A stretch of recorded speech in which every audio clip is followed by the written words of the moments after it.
Olá, queridos irmãos, dando início aí mais um episódio da nossa série. Hoje nós vamos estar vendo as duas últimas mulheres que fizeram história aí na França, certo? E no outro vídeo nós vamos ver as duas mulheres que fizeram história aí na Reforma na Itália, na terra do Papa. Então hoje nós vamos ver aí a história de Charlotte de Bourbon e Luísa de Coligny.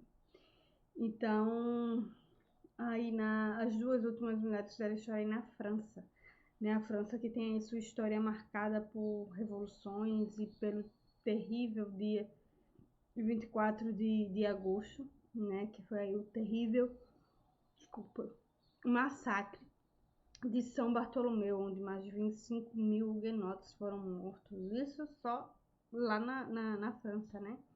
Então, vamos aí um pouquinho da história dessas mulheres, meus irmãos. E para começar, nós vamos ver aí a história de Charlotte de Bourbon. Charlotte de Bourbon era o nome dela. Vamos lá. Ela era a filha do príncipe Luís, ou seja, ela era uma princesa, né? Filha do príncipe Luís, duque de Bourbon. Sua mãe secretariamente ensinou as doutrinas reformadas para os seus filhos. E o seu marido, no caso o príncipe Luís, o pai de Charlotte, ele descobriu, né, que a mãe dela estava ensinando secretamente aos filhos a doutrina reformada. Ele era um católico. Então ele tentou impedir a influência de sua esposa e tentou mandar as 3 filhas para o convento, incluindo Charlotte. Então, naquela época, era honroso para as mulheres de classe alta ingressar na vida religiosa. Só que ele fez com a intenção de mantê-las católicas, e não apenas isso. Estava enfrentando umas crises aí, né? E naquela época, quando seus filhos casavam, eles davam dotes. E ele não tendo, vamos dizer assim, dote suficiente para casar todas as suas filhas, ele juntou o útil ao agradável, né, tentando também agradar os romanos, mandou as suas filhas para o convento. Então a sua mãe literalmente ficou com o coração partido, afinal de contas, qual mãe não ficaria? Mas ela, como uma boa cristã, ela não apenas chorou, mas ela orou, e orou muito, especialmente por Charlotte, que tinha apenas 13 anos de idade quando foi para o convento. A sua mãe preparou um solene protesto contra a sua entrada no convento e Charlotte assinou secretamente esse protesto. Desculpe. Então, o seu comportamento no convento era exemplar, né? Foi exemplar sua forma de proceder e tudo mais. Então, no entanto, ela nutria uma grande simpatia pelos huguenotes. Por quê? Porque a sua mãe tinha falado para ela desde a maternidade, né, sobre a fé reformada. Então, ela nutria uma simpatia muito grande pelos huguenotes. Então, com o passar do tempo, né, ela foi crescendo lá dentro do convento. Por ser uma princesa de linhagem Bourbon, os seus amigos conseguiram que ela se tornasse uma abadesa. A abadesa era uma freira principal do convento. Então, isso permitiu que ela pregasse de maneira sutil as doutrinas reformadas, e muitas freiras foram influenciadas pelas suas ideias. Então, com o passar do tempo, ela foi acusada de perverter as freiras com as suas ideias, e os romanistas estavam prestes a iniciar um processo contra ela. Só que não chegaram a abrir esse processo contra ela, porque no ano de 1572, a Normândia, que era a cidade onde ela morava no convento, ela foi invadida pelos huguenotes.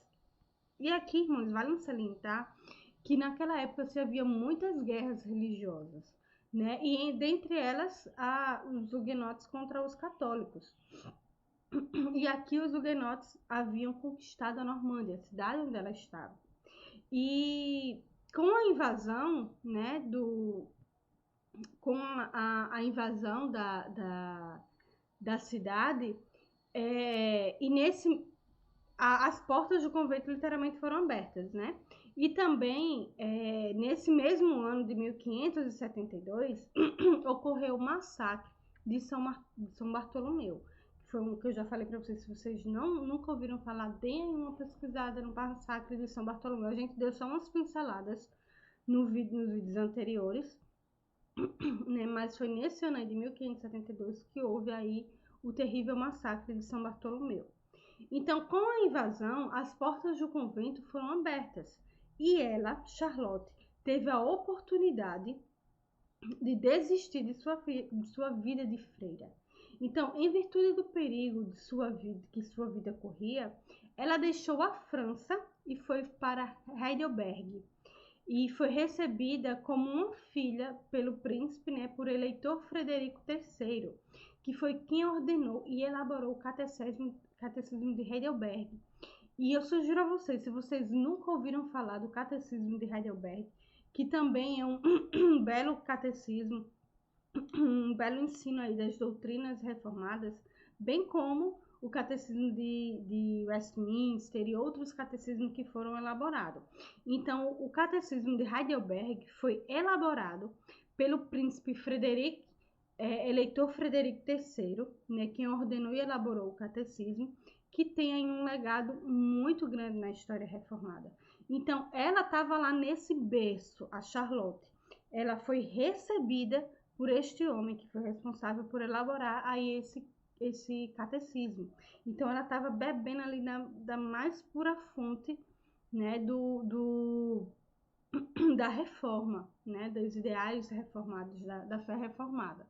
Então, ele, né, o eleitor Frederico, que a gente vai ver também, que ele teve uma participação na história da próxima princesa, que a gente vai ver, ele foi um grande protetor dos reformados e abriu o seu território para servir de refúgio aos cristãos perseguidos. Então, a essa altura do campeonato, né, sua mãe, que tinha orado tanto para que Charlotte, pela vida de Charlotte, ela não estava mais viva, ela havia morrido. E quando o pai de Charlotte ficou sabendo da fuga, ele ficou literalmente muito furioso, ele ficou fora de si. E ele fez com que a corte francesa fizesse buscas por Charlotte, né, e a punisse severamente pelo seu ato de rebelião que ela tinha cometido, né, fugindo ali do convento. Então foi aí, na corte francesa, procurando por Charlotte, que Frederico, o eleitor Frederico, príncipe, ele mandou uma carta para o seu pai, né, para o pai de Charlotte, informando que ela estaria sob os seus cuidados. Então aí o rei ficou mais furioso do que nunca, né? Já não bastasse ela ter fugido do convento, que isso talvez ele poderia até ter perdoado ela, mas o fato dela ter se tornado uma protestante, isso era demais para ele. Então eles trocaram aí umas figurinhas correspondência, né, o eleitor Frederico com o pai de Charlotte, né, em uma das cartas dizendo assim, seria lícito para você receber aí como uma filha uma mulher, uma filha, a filha de um rei que está fugitiva, né? E ele responde ali ao pai dela, dizendo que ela está fazendo isso por livre consciência dela, ela tinha consciência de que a igreja romana estava errada, tal, enfim. Então eles trocaram aí vamos poucas farpas um pouquinho ali, né? Mas aí ele ficou furioso, né, com o fato dela não apenas ter fugido, mas ter se tornado protestante.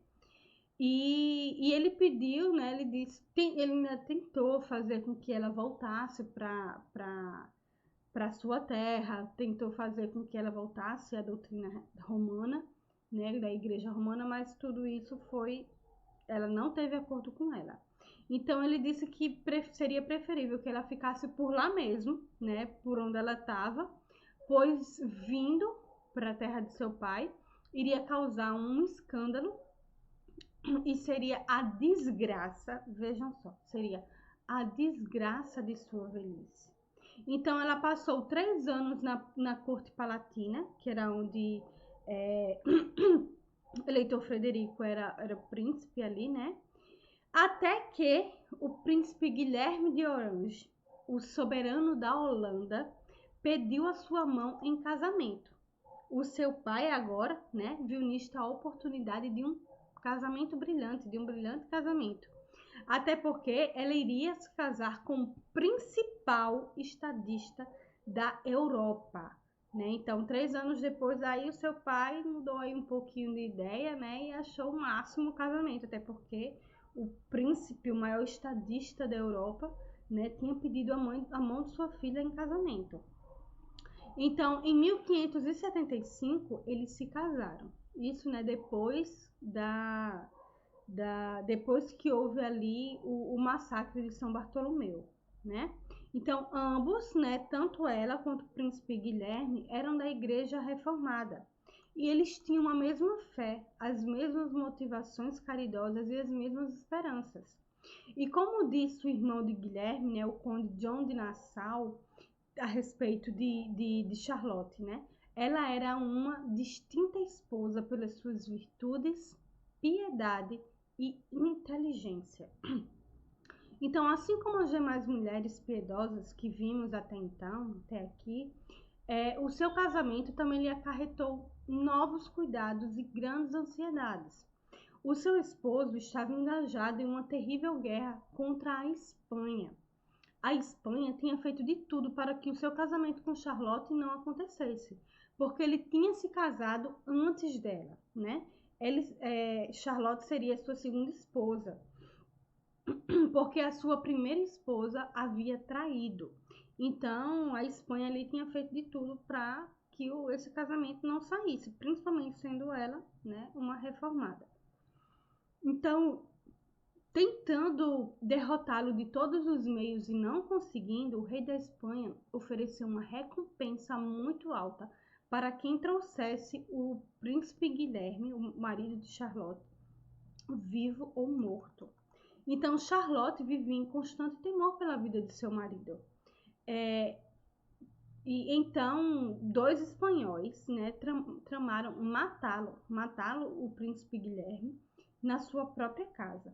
E o mais curioso de tudo isso é que um padre, antes que o homem pudesse colocar em prática sua trama maligna, né? Desculpa, irmãs, porque assim, foram dois espanhóis que tramaram matar o príncipe Guilherme. No entanto, apenas um colocou o fato em prática, porque um outro era um banqueiro. E esse outro tentou literalmente matar aí o príncipe Guilherme. Então, quando estava para ir, o assassino estava para ir para matar o príncipe Guilherme, né? Um padre o absolveu de todos os pecados, deu a ele o sacramento e um amuleto, olha só, um amuleto para proteger a sua vida. E ainda o acompanhou até a porta do castelo, né? O padre o acompanhou, né? O assassino ali até a porta do castelo, para que, vamos dizer assim, ele não tentasse desistir de matar, para certificar de que fato ele não iria desistir. E ainda por cima o abençoou, né? O abençoou ali o assassino. Então, o meliante, né, ali o assassino, tentou entrar várias vezes no castelo, mas foi impedido pelos seguranças. Então, Guilherme, de forma inocente e até mesmo insuspeito, né, ele jamais iria suspeitar que tal homem tentaria entrar ali no seu castelo para matá-lo, né? Ele pediu assim: não, deixe que o homem entre, deixe o homem entrar, pois ele pensava que fosse apenas um cidadão, né, querendo vê-lo. Então o assassino simplesmente, né, entrou no castelo, deu um tiro na cabeça de Guilherme. A bala adentrou, né, na cabeça dele e pela boca, adentrou quebrando vários dentes, passando pela parte inferior da cabeça, indo parar na bochecha direita, no lado direito da boca dele. A bala chegou a arranhar a veia jugular dele, passando tão perto dela que cauterizou, né? E isso, vamos ver, foi entre aspas, a felicidade. Que cauterizou, terminou cicatrizando ali o ferimento, né? Então, quando Charlotte ouviu o tiro, saiu ao encontro do seu esposo e ao vê-lo todo ensanguentado, ela simplesmente desmaiou. O seu marido ainda pediu para que a vida do homem fosse poupada, mas nessa altura do campeonato ele já havia sido morto. Imagine um assassino tentar matar o príncipe e os guardas veem não fazer nada. Obviamente que iriam matá-lo, e foi o que fez. O príncipe Guilherme tentou até ainda pedir para que não matasse, mas ele já tinha sido morto. Então, por pura providência de Deus, Guilherme sobreviveu a esse ataque, a esse tiro. E sua ferida cicatrizou muito rápido. 3 meses após o atentado, em 2 de maio de 1582, eles prestaram culto de ações de graças por sua recuperação. 3 meses depois ali ele já estava se recuperando. Só que, infelizmente, após aquele culto de ações de graças, Charlotte caiu enferma com pleurisia. Pleurisia, que é uma inflamação nos tecidos que revestem os pulmões e também na caixa torácica, né? Teve aí uma grande inflamação. E poucos dias depois, ela veio a falecer. Lembre-se que naquele tempo as condições de saúde eram totalmente diferentes do que nós temos hoje. Então ela veio a falecer e foi sepultada na bela Catedral de Notre Dame. Catedral essa que a gente sabe, né, que uns anos atrás ela foi literalmente queimada, foi perdido aí muitas coisas e a gente não sabe se aí o corpo, né, os ossos, os restos mortais de Charlotte, né, se viraram cinzas, né, a gente não sabe aí o estado, se é pelo menos a sua catatumba ainda existe, né, como memorial aí dela, a gente não sabe porque devido aí o incêndio que houve na catedral. Então, né, ela se tornou uma ancestral de reis.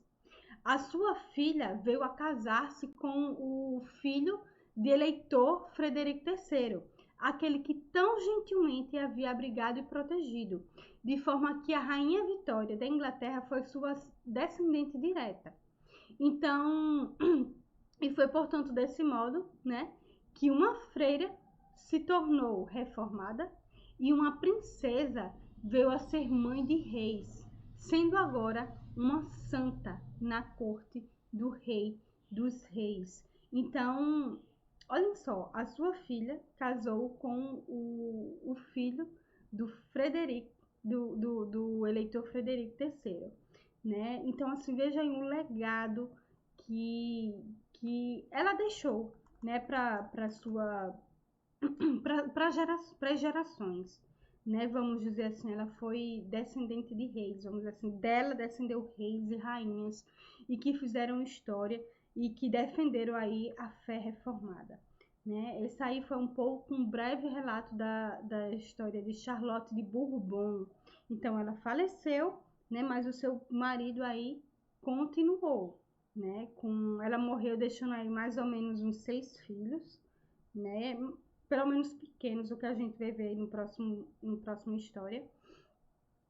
E vamos olhar aí a história da próxima princesa.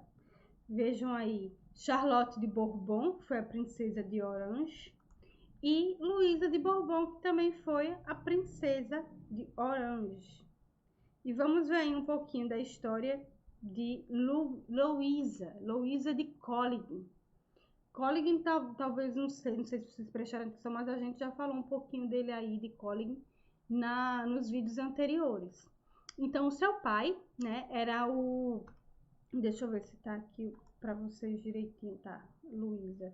Meu vídeo ficou só um pouquinho, né, tortinho aí, mas vamos assim mesmo, né? São apenas detalhes. Deixa eu ver aqui, tentar diminuir aqui para ver se fica aí um pouco mais ajustado. Terminei não me atentando aí a essa parte aí do vídeo. Deixa eu aumentar só mais um pouquinho.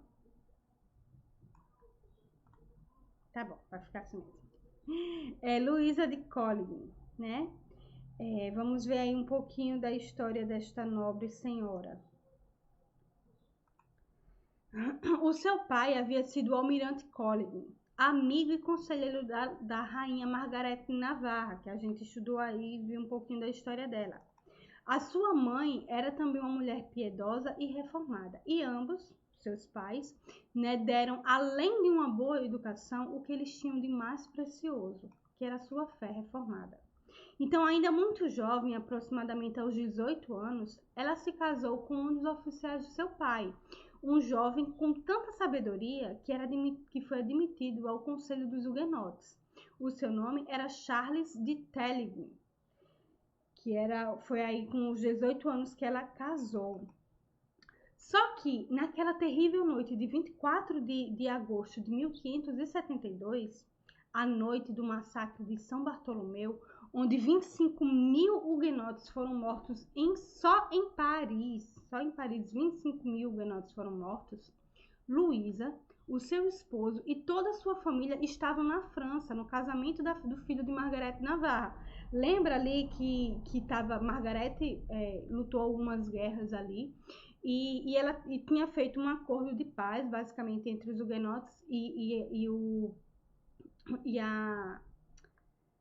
a Igreja Católica, né, vamos dizer assim, e um desses acordos ali, com o tempo, foi que o filho de Margarete, né, iria casar com o filho da rainha, que eu esqueci agora até o nome da rainha, mas enfim, houve ali aquele casamento. Só que naquele casamento houve uma grande trama para se fazer um grande massacre. Foi o massacre que a gente ficou conhecido como o massacre de São Bartolomeu, onde todo mundo, todos os huguenotes, várias autoridades foram até aquele evento, né, com o intuito de celebrar aquele pacto, vamos dizer assim, e houve ali uma grande trairagem por parte da Igreja Católica, né, dos líderes católicos, para que se matasse ali os huguenotes.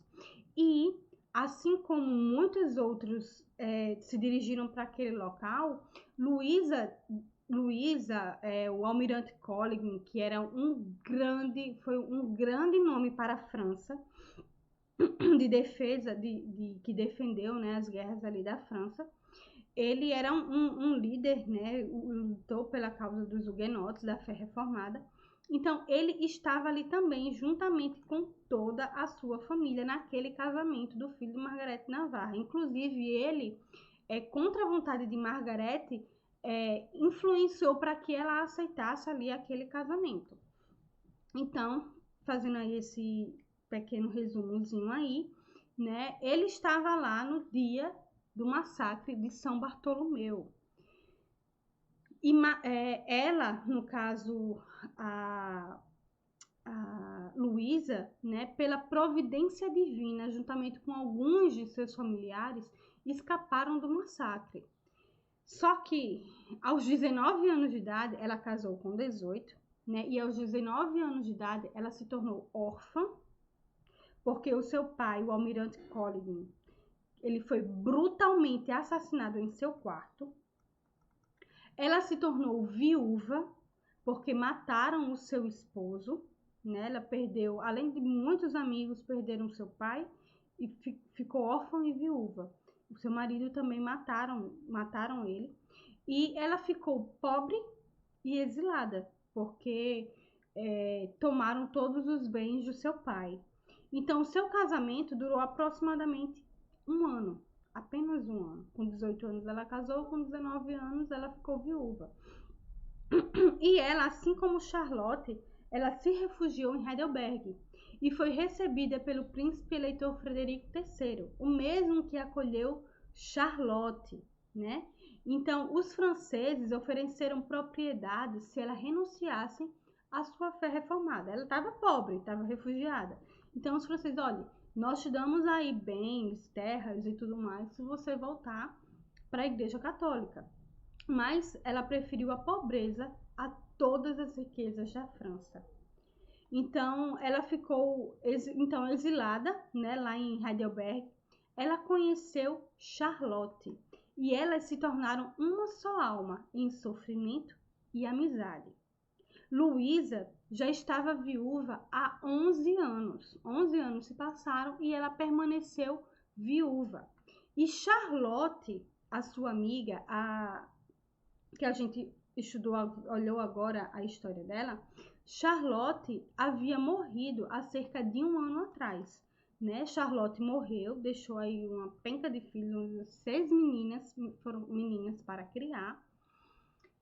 O príncipe Henrique pediu a mão de Luísa em casamento, né? Ou seja, como eu até coloquei aí para vocês verem, né? Ela casou com o príncipe de Orange, que foi o ex-marido de Charlotte, que agora ele estava viúvo, né? Ficou viúvo, e Charlotte aceitou se casar com ele, com o marido de sua amiga. E era uma forma até de ela cuidar daquelas crianças que ficaram e instruí-la na mesma fé. Então ela aceitou o convite e se casou. Então logo depois, pelos seus modos polidos, e porque teve muitos lá, né, que não aceitaram muito bem a ideia, mas pelos seus modos polidos e o seu charme pessoal, ela ganhou a simpatia e o amor do povo holandês. É até dito dela que ela era uma mulher pequena e de boa aparência, com traços delicados, pele refinada e olhos negros muito belos. Uma notável firmeza de opinião, assim como uma angélica doçura de caráter. Ela teve um filho com o rei de Orange, né? Ela de Orange, vamos dizer assim, ficar melhor, né? Ela teve um filho com o rei de Orange, que ele veio a ser conhecido como Frederick Henry, o príncipe de Orange e o líder dos holandeses. Isso, vamos dizer assim, no futuro, né? Aqui vamos contando nesse momento. Lá na frente ele veio ser conhecido aí como Frederick Henry. Desculpem o barulho, tá, pessoal? Mas fazer o quê?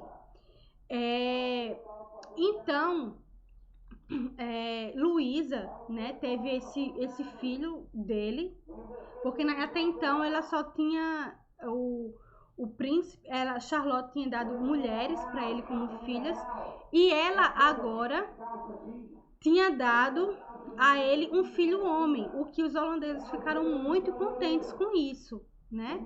Porque naquela época eram os homens que herdavam basicamente assim o trono.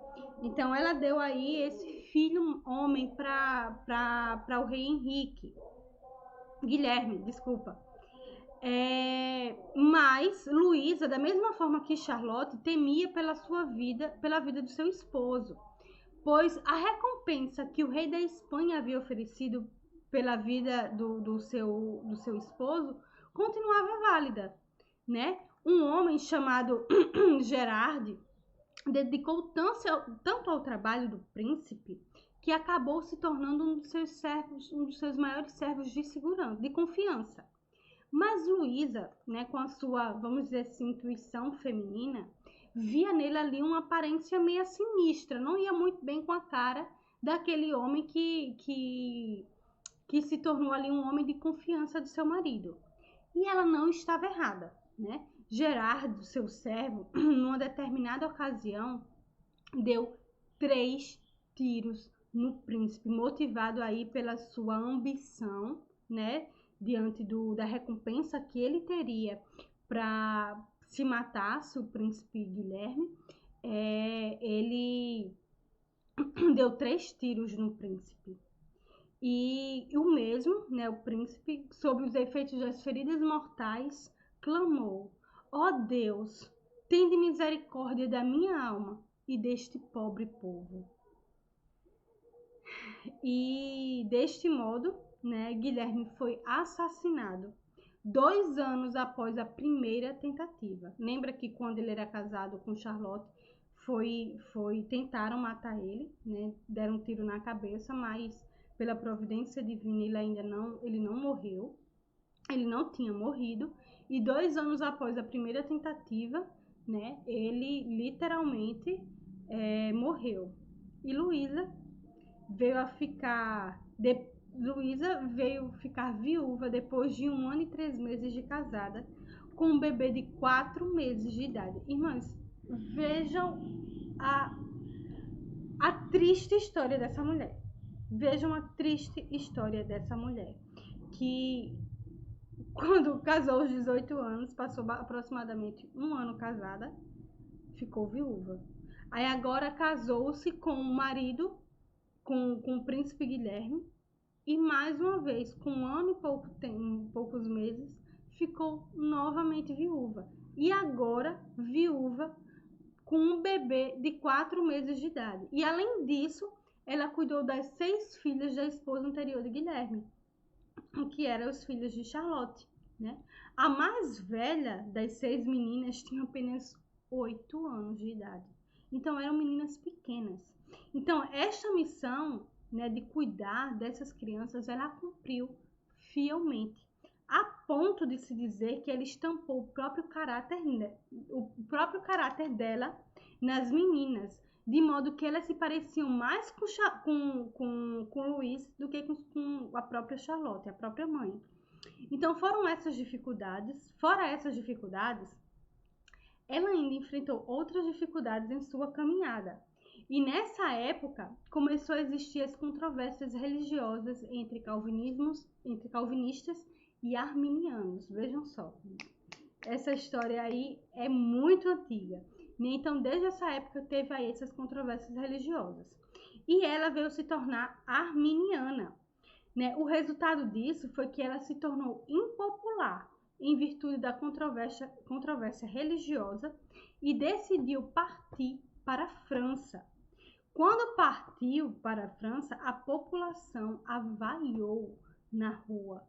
Os arminianos também foram expulsos da Holanda. Ela pregava ali que deveria haver tolerância religiosa, né? Deveriam se tolerar os arminianos, bem como os calvinistas, né? Os arminianos ali foram literalmente expulsos da Holanda, porque não se permitiam se negar basicamente ali, né,